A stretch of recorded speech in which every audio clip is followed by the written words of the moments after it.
வணக்கம் students, welcome back to accounts with Aish. இன்றைக்கி management அக்கௌண்டிங்கில் marginal costing சாப்டரில் அதோட ஃபார்முலாஸ் என்னென்னலாம் இருக்குது அப்படின்றத பார்ப்போம். ஸோ இந்த ஃபார்முலாஸ் தான் நம்மளுக்கு தெரிஞ்சால் அப்படி தான் நம்மளால் மார்ஜினல் காஸ்டிங்கில் உள்ள ப்ராப்ளம்ஸ் எல்லாமே நம்மளால் போட முடியும்.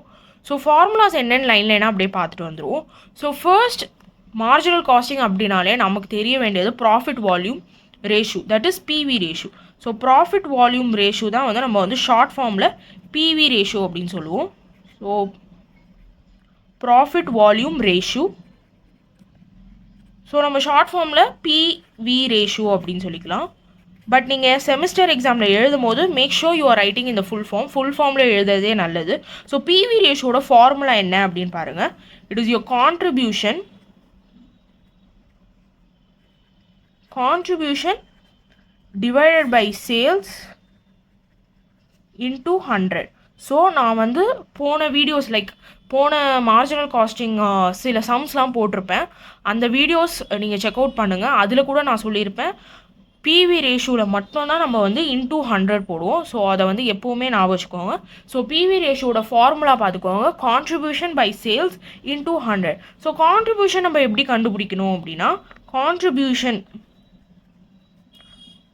contribution equal to sales minus variable cost. So இதுதான் நீங்கள் வந்து கான்ட்ரிபியூஷன் கண்டுபிடிக்க வேண்டிய formula.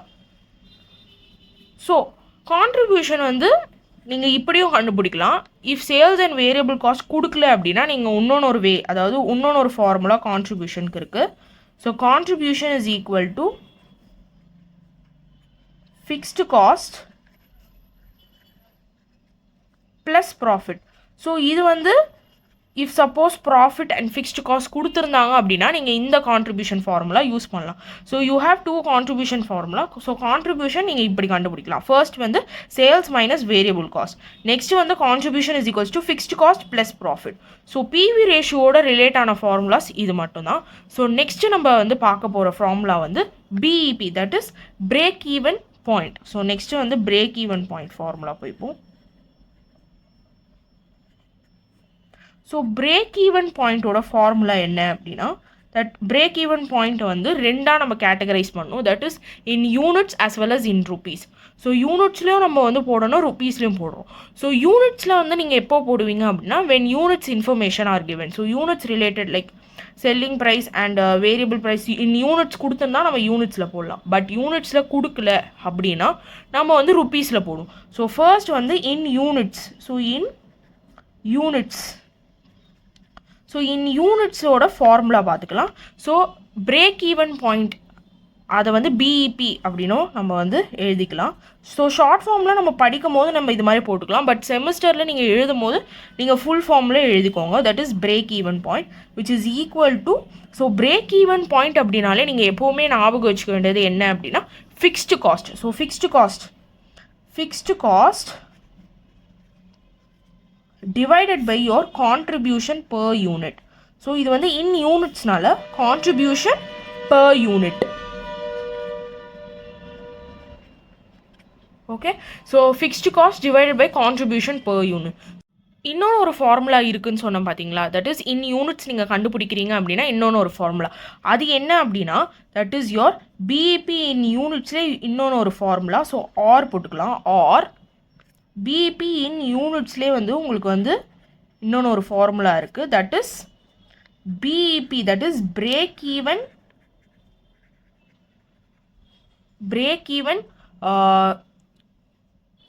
Sales value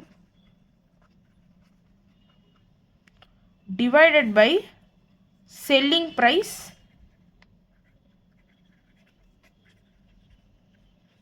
per unit. So இங்கே வந்து நம்ம ஒரு விஷயம் நல்லா தெரிஞ்சுக்கணும். That is break even sales value அப்படின்னா இது வந்து ருபீஸில் தான் கொடுத்துருப்பாங்க. ஓகேவா, அந்த ருபீஸ் வந்து கொஸ்டின்லேயே உங்களுக்கு வந்து பிரேக் ஈவன் சேல்ஸ் வேல்யூ வந்து கொடுத்துருப்பாங்க. அப்புறம் செல்லிங் ப்ரைஸ் per யூனிட் மட்டும் கொடுத்துருப்பாங்க.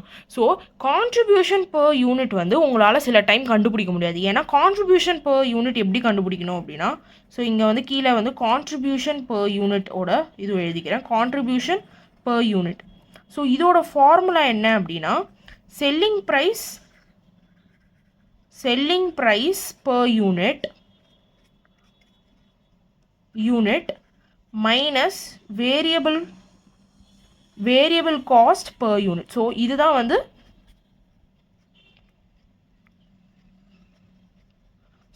வந்து கான்ட்ரிபியூஷன் பர் யூனிட்டோட ஃபார்முலா. ஸோ இப்போது நான் தெளிவாக சொல்கிறேன் பாருங்கள். பிஇபி இன் யூனிட்ஸ் வந்து 2 ஃபார்முலா நம்ம கேட்டகரைஸ் பண்ணலாம். ஃபர்ஸ்ட் வந்து fixed cost, contribution per unit. So fixed cost வந்து கொஸ்டினில் இருக்கும், contribution per unit. So contribution per unit எப்படி கண்டுபிடிக்கணும்னா selling price per unit minus variable cost per unit. But சில டைமில் வந்து கொஸ்டினில் வந்து வேரியபிள் காஸ்ட் பர் யூனிட் வந்து கொடுத்துருக்க மாட்டாங்க. அப்போ அந்த டைமில் நீங்கள் என்ன பண்ணுவீங்கன்னா இந்த ஃபார்முலா யூஸ் பண்ணுவீங்க. அப்போது உங்களுக்கு வந்து செல்லிங் ப்ரைஸ் பர் யூனிட் மட்டும் கொடுத்துருப்பாங்க. பிரேக் ஈவனோட சேல்ஸ் வேல்யூ நமக்கு தெரியும். ஸோ அதாவது சேல்ஸ் வேல்யூ அப்படின்றது எப்படின்னா நம்ம வந்து சேல்ஸ் வேல்யூ நம்ம வந்து இன் ருப்பீஸில் கண்டுபிடிச்சதாக கூட இருக்கலாம். ஸோ அதை வந்து நம்ம எடுத்து இங்கே போடணும். இல்லை அப்படின்னா நம்மளுக்கு கொஸ்டின்லேயே வந்து சேல்ஸ் வேல்யூ கொடுத்துருப்பாங்க, அதை எடுத்து நம்ம போடலாம். இல்லைனா நம்ம வந்து பிஇபி இன் ருப்பீஸ் கண்டுபிடிப்போம் பார்த்தீங்களா, அதை எடுத்து இங்கே போட்டு divide by selling price per unit நீங்கள் போடணும். ஸோ அப்படி போட்டோம் அப்படின்னா நம்மளுக்கு ஆன்சர் வந்துடும். ஸோ இதுதான் வந்து பிரேக் ஈவன் பாயிண்ட்டோட இன் யூனிட்ஸோட ஃபார்முலா. ஸோ இப்போ அடுத்தது in rupees. So BEP in rupees பார்ப்போம். ஸோ நான் ஆல்ரெடி சொன்ன மாதிரி BEP that is break even பாயிண்ட்னாலே உங்களுக்கு வந்து ஃபிக்ஸ்டு காஸ்ட் தான் மைண்டுக்கு வரணும். So fixed cost divided by your PV ratio. So இங்கே வந்து நல்லா ஞாபகம் வச்சுக்கோங்க, யூனிட்ஸ் அப்படின்னா per unit, that is contribution per unit கீழே போடுவீங்க. அதே இன் ருப்பீஸ் அப்படின்னா பிவி ரேஷியோ. அவ்வளோதான், ஈஸியாக நம்ம ஞாபகம் வச்சுக்கலாம். யூனிட்ஸ் அப்படின்னா கான்ட்ரிபியூஷன் பர் யூனிட் கீழே வரும். ஸோ அதே ருப்பீஸ் அப்படின்னா பிவி ரேஷியோ வரும். That is it. ஸோ இதே தான் வந்து MOS, that is margin of சேஃப்டிக்கும் இன் யூனிட்ஸ் இன் ருப்பீஸ் நம்ம கண்டுபிடிப்போம். அதுலேயும் இதே மாதிரி தான். இன் யூனிட்ஸ் அப்படின்னா கீழே வந்து கான்ட்ரிபியூஷன் பர் யூனிட், இன் ருப்பீஸ் அப்படின்னா பிவி ரேஷியோ நம்ம போடுவோம். ஸோ இப்போது இன் ருப்பீஸோட ஃபார்முலா நமக்கு தெரிஞ்சாச்சு. ஃபிக்ஸ்டு காஸ்ட் அகெயின் கொஸ்டினில் இருக்கும். பிவி ரேஷியோ வந்து நம்ம வந்து சில டைம் கொஸ்டினில் கொடுக்கல அப்படின்னா நம்ம இந்த ஃபார்முலா பிவி ரேஷியோட ஃபார்முலா யூஸ் பண்ணி நம்ம கண்டுபிடிச்சி ஆன்சரை வந்து இங்கே யூஸ் பண்ணிப்போம். ஸோ ஹோப் உங்களுக்கு பிஇபியோட ஃபார்முலா கிளியராக புரிஞ்சிருச்சுன்னு நினைக்கிறேன். நெக்ஸ்ட்டு நம்ம போகிற ஃபார்முலா வந்து margin of safety, that is MOS. So margin of சேஃப்டியை வந்து MOSன்னு ஷார்ட் ஃபார்மாக போடுவாங்க. பட் நீங்கள் செம்மில் எழுதும் போது எக்ஸ்பேன்ஷனாக எழுதிடுங்க. So MOS. ஸோ இதோட ஃபார்முலா ஃபர்ஸ்ட் வந்து நம்ம வந்து இன் ருப்பீஸ் போடுவோம். ஸோ இன் ருப்பீஸ் ஆப்வியஸ்லி நான் உங்களுக்கு முதலே சொன்னேன், இன் ருப்பீஸ் அப்படின்னா பிவி ரேஷியோ. அதே இன் யூனிட்ஸ் அப்படின்னா கான்ட்ரிபியூஷன் பர் யூனிட். அதை நல்லா நான் வச்சுக்கோங்க. ஸோ இங்கே மார்ஜின் ஆஃப் சேஃப்டி அப்படின்னா நம்ம என்ன போடுவோம் அப்படின்னா profit. So profit divided by, so rupees அப்படின்னா PV ratio. ஸோ நெக்ஸ்ட்டு வந்து நம்ம போட போகிறது வந்து margin of safety in units. So in units அப்படின்னா ப்ராஃபிட், அது சேமாக தான் வரும், divided by profit divided by your contribution per unit.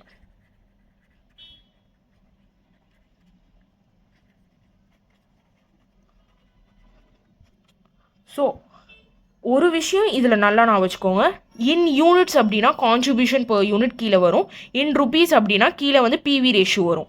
So margin of சேஃப்டிக்கு வந்து ப்ராஃபிட் நீங்கள் போடுவீங்க ரெண்டுத்துலேயும். பிரேக் ஈவன் பாயிண்டில் வந்து ஃபிக்ஸ்டு காஸ்ட் போடுவீங்க. ஸோ ஐ ஹோப் நீங்கள் இந்த வீடியோ பார்க்கும் போதே ஈஸியாக ஃபார்முலாவை உங்களால் ஞாபகம் வச்சுக்க முடியும்.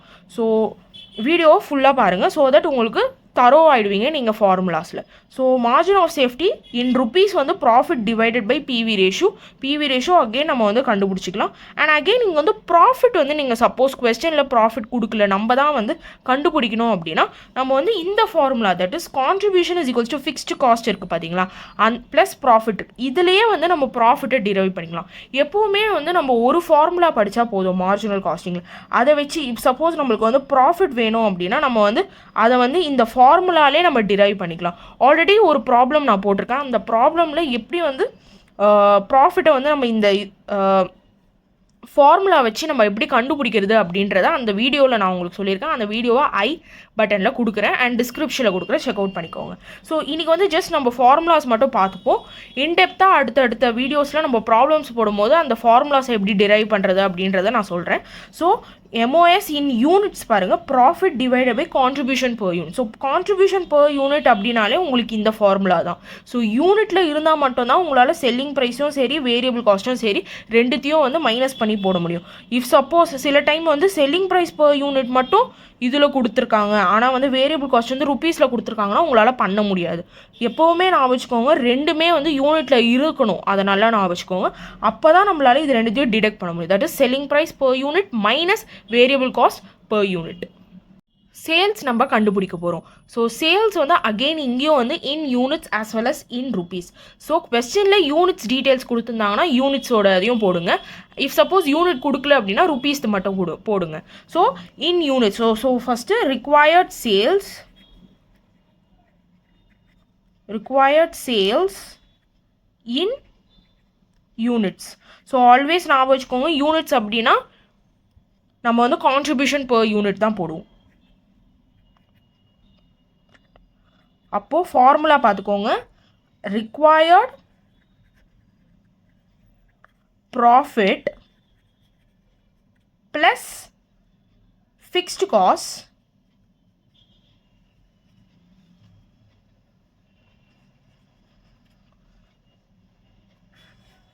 Divided by contribution per unit.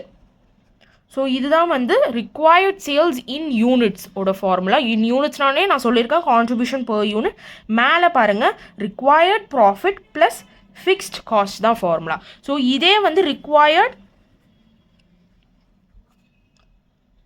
Sales in ருபீஸில் கொடுத்துருக்காங்கன்னு வச்சுக்கோங்க. ஸோ இன் ருபீஸோட டீட்டெயில்ஸ்லாம் இருக்குது அப்படின்னா நம்ம இந்த ஃபார்முலா யூஸ் பண்ணோம். ரிக்வயர்ட் சேல்ஸ் இன் ருபீஸோட ஃபார்முலா அகெயின் வந்து நம்ம ரிக்வயர்ட் ப்ராஃபிட் போடுவோம் plus your fixed cost divided by PV ratio. So நான் ஆல்ரெடி சொன்ன மாதிரி ருபீஸ் அப்படின்னா பிவி ரேஷியோ கீழே வரும், யூனிட்ஸ் அப்படின்னா கான்ட்ரிபியூஷன் per யூனிட். ஸோ இது எல்லாம் தான் நீங்கள் வந்து மார்ஜினல் காஸ்டிங்கில் தெரிய வேண்டிய ஃபார்முலாஸ் எல்லாமே இது தான். ஸோ இந்த ஃபார்முலாஸை நல்லா தெரிஞ்சு வச்சுக்கோங்க. ஸோ தட் உங்களுக்கு மார்ஜினல் காஸ்டிங்கில் உள்ள ப்ராப்ளம்ஸ் எல்லாமே ஈஸியாக போட்டுடலாம். ஸோ ஃபர்ஸ்ட் நம்ம பார்த்தது PV ratio, next BEP that is break even point in rupees as well as in units ரெண்டுமே தெரிஞ்சுக்கோங்க. and MOS that is margin of safety in rupees in units. லாஸ்ட்டாக நம்ம பார்த்தது வந்து required sales in units as well as in rupees. So hope உங்களுக்கு இந்த வீடியோவில் வந்து ஃபார்முலாஸ் ஆஃப் மார்ஜினல் காஸ்டிங் ஈஸியாக அண்டர்ஸ்டாண்ட் ஆகிருக்கும்னு நினைக்கிறேன். ஈஸியாக நீங்கள் வந்து இந்த வீடியோ பார்த்து ஈஸியாக நீங்கள் கற்றுருப்பீங்கன்னு நினைக்கிறேன். ஸோ அடுத்த வீடியோவில் உங்களை பார்க்குறேன். தேங்க்யூ ஃபார் வாட்சிங். அக்கௌண்ட்ஸ் வித் ஐஷை வந்து சப்ஸ்கிரைப் பண்ணிக்கோங்க. அடுத்தடுத்து management accounting as well as other சப்ஜெக்ட்ஸில் இருந்து உங்களுக்கு வந்து வீடியோஸ் வந்துகிட்டே இருக்கும். தேங்க்யூ ஃபார் வாட்சிங்.